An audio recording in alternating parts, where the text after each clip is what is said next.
Hey there, Deviant.fun here.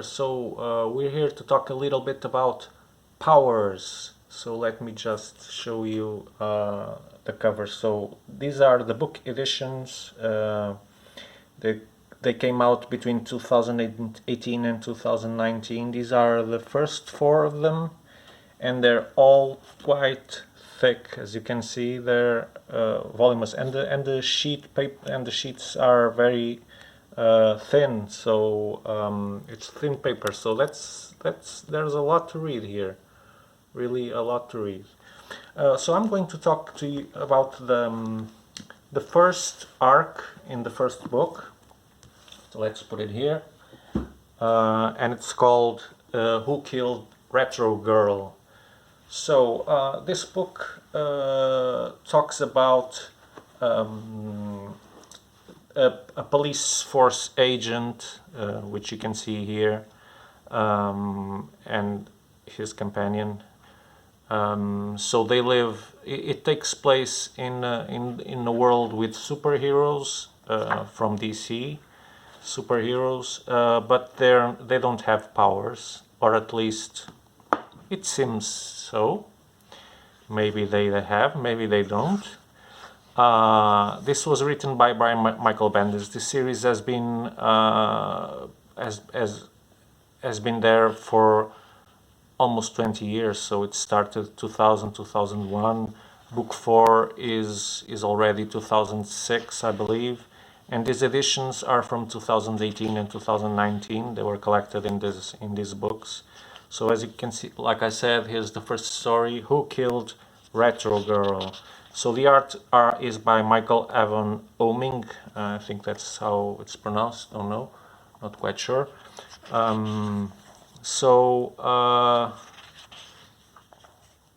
We've read the first story, and we can tell you, well, it did make an impression. The storytelling is very compelling.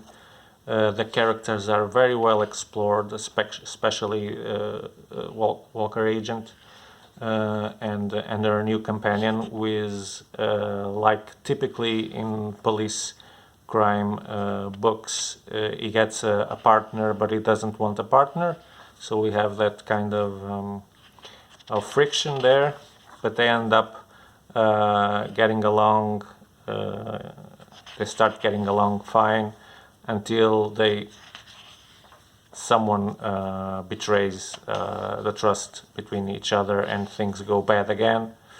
Yeah, but it all starts with a superhero that we saw here being found dead with no explanation. She's got her throat cut, and so the mission is to find out what the hell happened to Retro Girl.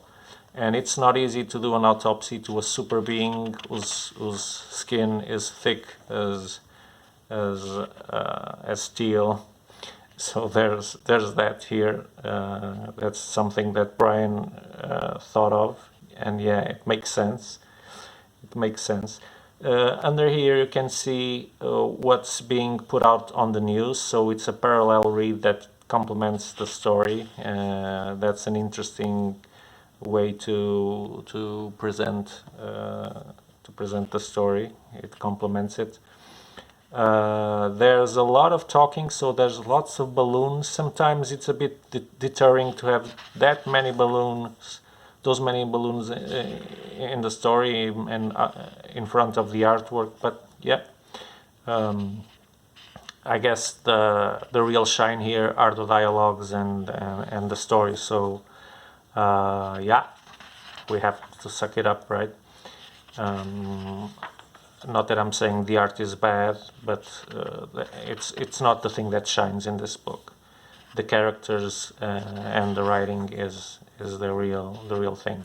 It does have some humor, like for example, when the partner is suspicious that Walker might have superpowers, so she just kicks him almost in the balls to see what happens, and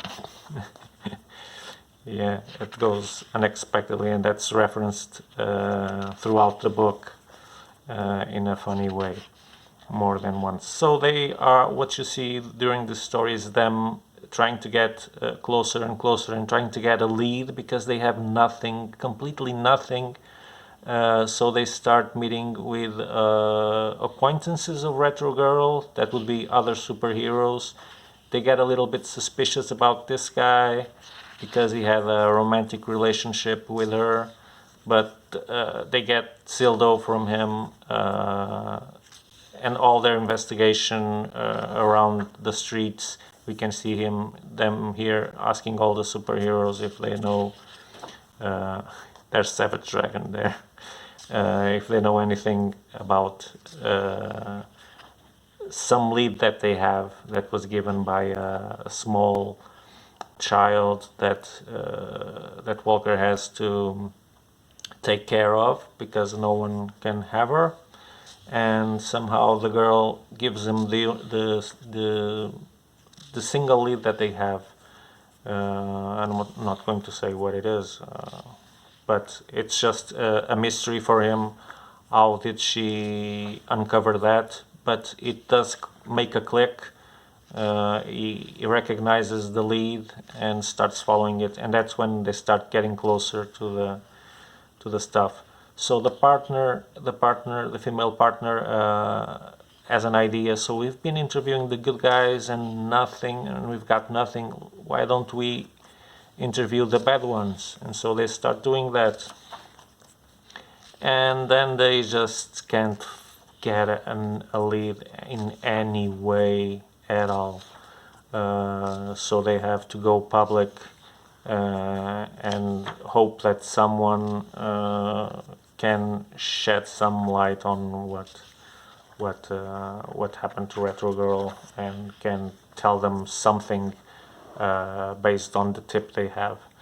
And that's here is where the first story ends. So you can see it's a pretty big story and pretty much to read, since you've seen there's lots of dialogue.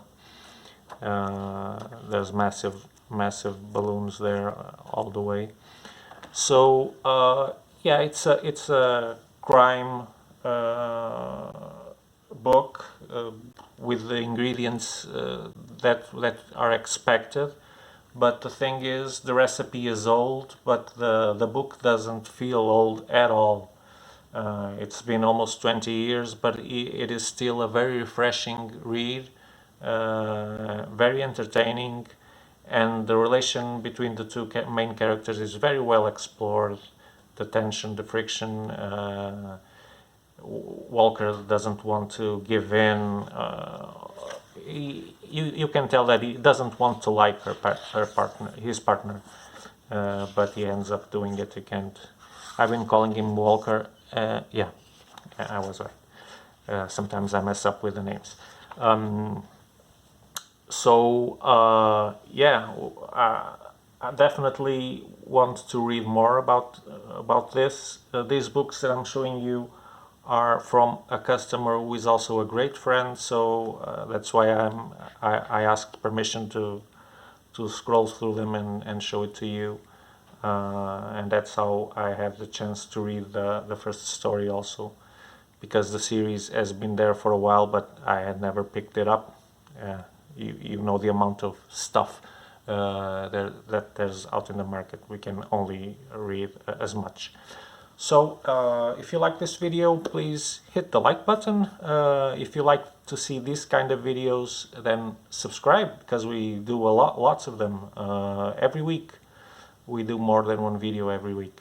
And please visit us at Deviant.fun.biz, where you can buy books like this and many others. Have us hunt for rarities at decent prices.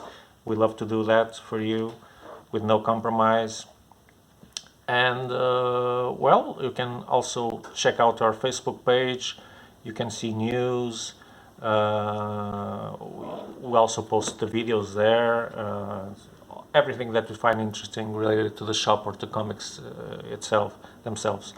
So yeah, that's it. See you on our next video. Hope you liked it, and bye bye. See you.